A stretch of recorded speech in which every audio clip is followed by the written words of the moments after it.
Please raise your right hand and repeat after me. I, Donald John Trump, do solemnly swear. I, Donald John Trump, do solemnly swear that I will faithfully execute that I will faithfully execute the office of President of the United States the office of President of the United States and will, to the best of my ability, preserve, protect, and defend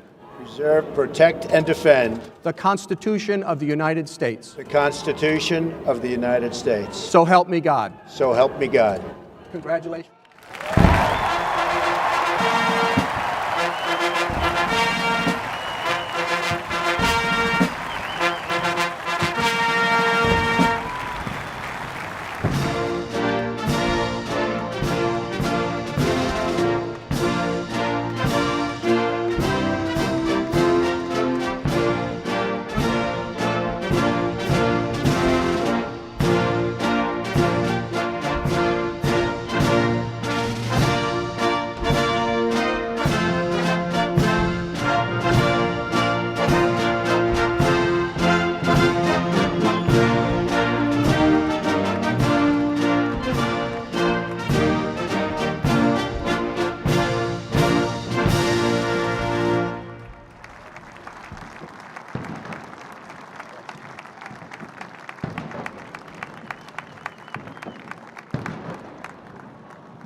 What a great honor to be able to introduce for the first time ever anywhere the 45th President of the United States of America, Donald J. Trump.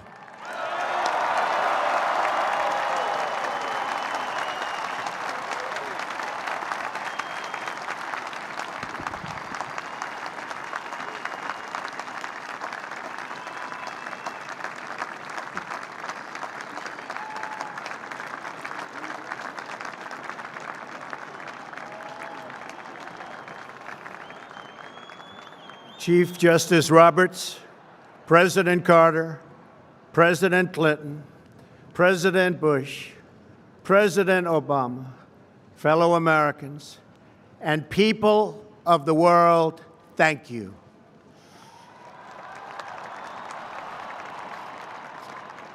We, the citizens of America, are now joined in a great national effort to rebuild our country and restore its promise for all of our people. Together, we will determine the course of America and the world for many, many years to come. We will face challenges.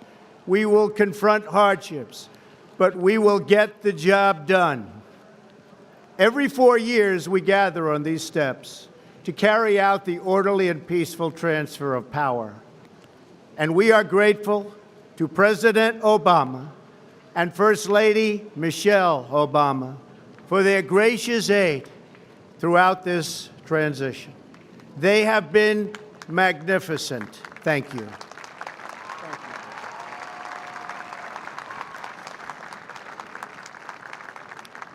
Today's ceremony, however, has very special meaning, because today we are not merely transferring power from one administration to another or from one party to another, but we are transferring power from Washington, D.C. and giving it back to you, the people.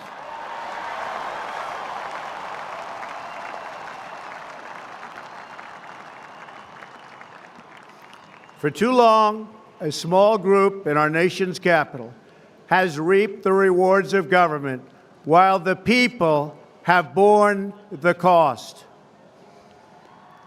Washington flourished, but the people did not share in its wealth.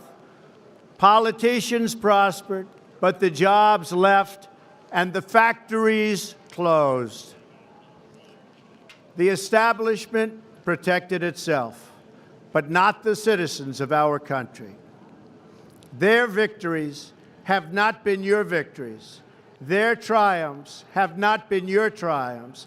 And while they celebrated in our nation's capital, there was little to celebrate for struggling families all across our land.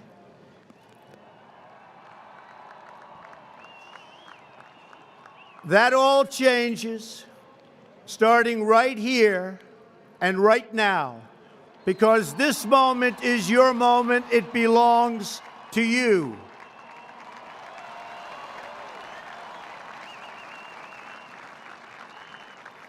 It belongs to everyone gathered here today and everyone watching all across America. This is your day. This is your celebration. And this, the United States of America, is your country.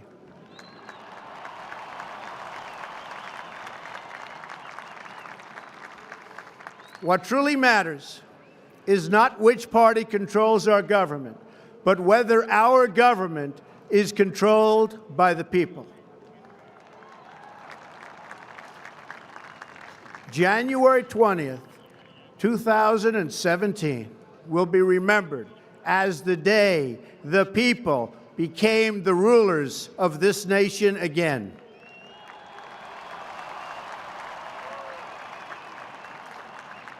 The forgotten men and women of our country will be forgotten no longer. Everyone is listening to you now. You came by the tens of millions to become part of a historic movement, the likes of which the world has never seen before. At the center of this movement is a crucial conviction that a nation exists to serve its citizens. Americans want great schools for their children, safe neighborhoods for their families, and good jobs for themselves. These are just and reasonable demands of righteous people and a righteous public. But for too many of our citizens, a different reality exists. Mothers and children trapped in poverty in our inner cities, rusted out factories scattered like tombstones across the landscape of our nation, an education system flush with cash, but which leaves our young and beautiful students deprived of all knowledge, and the crime and the gangs and the drugs that have stolen too many lives and robbed our country of so much unrealized potential. This American carnage stops right here and stops right now.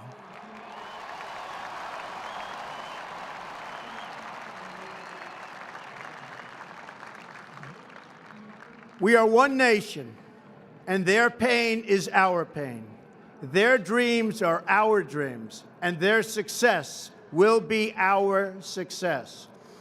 We share one heart, one home, and one glorious destiny.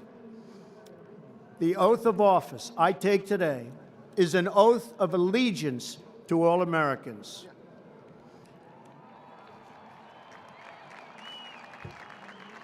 For many decades, we've enriched foreign industry at the expense of American industry, subsidized the armies of other countries while allowing for the very sad depletion of our military.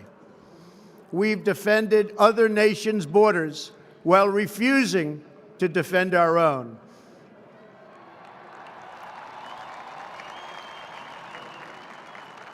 And spent trillions and trillions of dollars overseas while America's infrastructure has fallen into disrepair and decay. We've made other countries rich while the wealth, strength, and confidence of our country has dissipated over the horizon. One by one, the factories shuttered and left our shores, with not even a thought about the millions and millions of American workers that were left behind. The wealth of our middle class has been ripped from their homes and then redistributed all across the world. But that is the past. And now we are looking only to the future.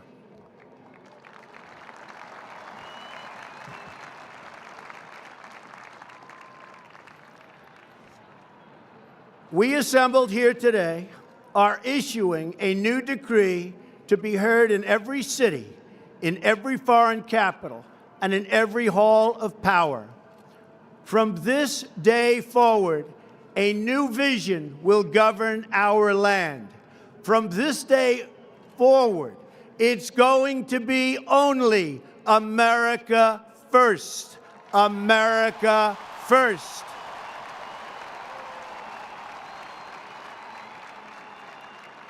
Every decision on trade, on taxes, on immigration, on foreign affairs will be made to benefit American workers and American families. We must protect our borders from the ravages of other countries making our products, stealing our companies, and destroying our jobs.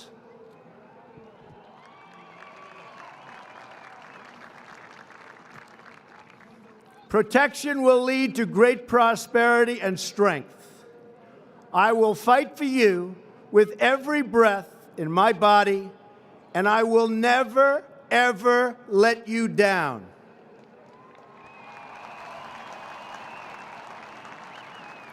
America will start winning again, winning like never before. We will bring back our jobs. We will bring back our borders. We will bring back our wealth. And we will bring back our dreams.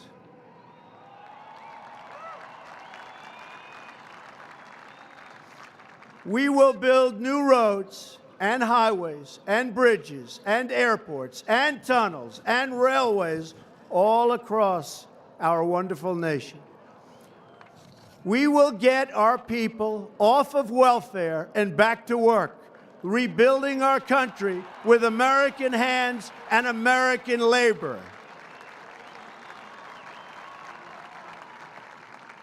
We will follow two simple rules: buy American and hire American. We will seek friendship and goodwill with the nations of the world, but we do so with the understanding that it is the right of all nations to put their own interests first. We do not seek to impose our way of life on anyone, but rather to let it shine as an example. We will shine for everyone to follow. We will reinforce old alliances and form new ones and unite the civilized world against radical Islamic terrorism, which we will eradicate completely from the face of the earth.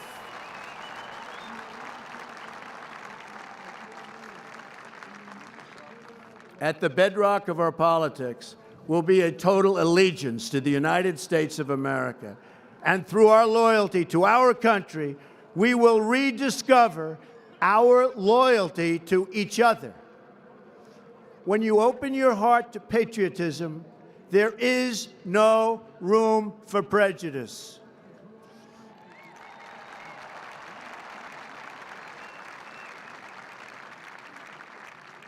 The Bible tells us how good and pleasant it is when God's people live together in unity. We must speak our minds openly, debate our disagreements honestly, but always pursue solidarity. When America is united, America is totally unstoppable.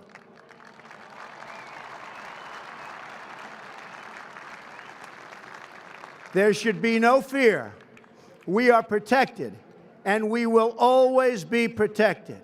We will be protected by the great men and women of our military and law enforcement. And most importantly, we will be protected by God.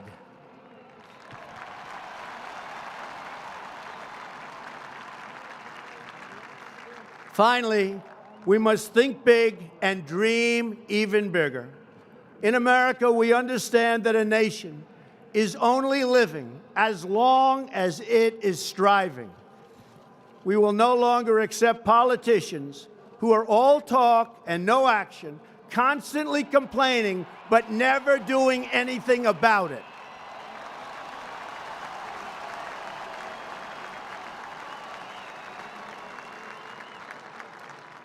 The time for empty talk is over. Now arrives the hour of action.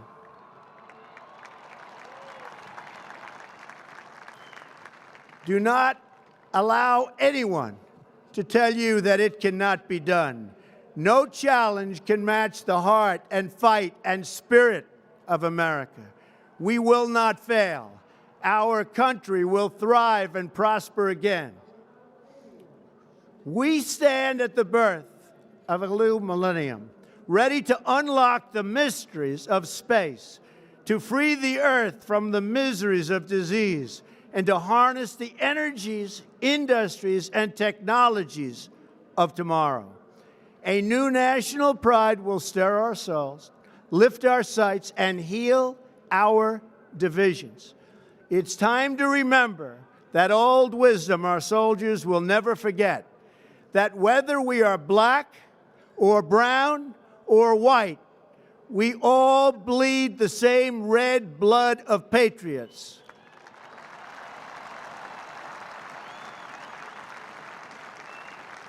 We all enjoy the same glorious freedoms, and we all salute the same great American flag.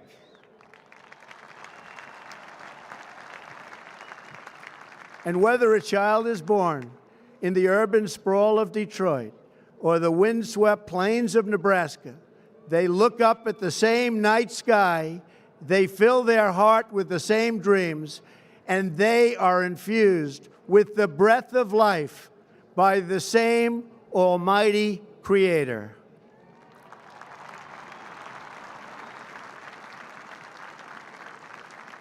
So to all Americans in every city, near and far, small and large, from mountain to mountain, from ocean to ocean, hear these words: you will never be ignored again.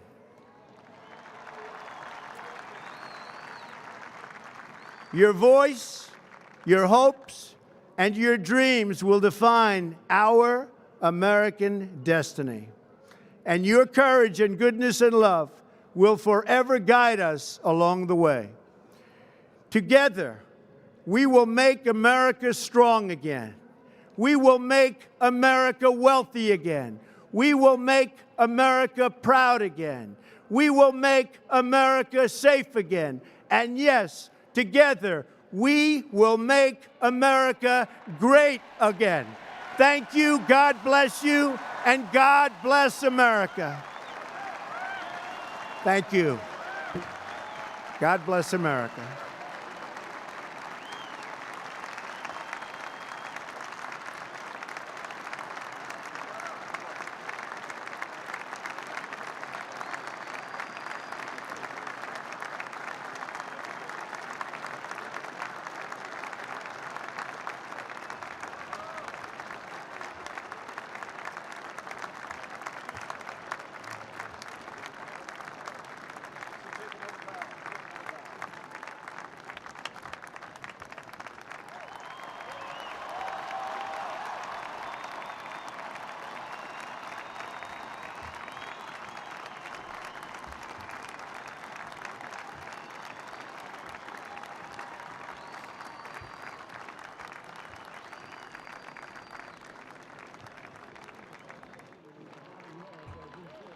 Ladies and gentlemen, please welcome Jackie Ivanko, accompanied by the President's own United States Marine Band.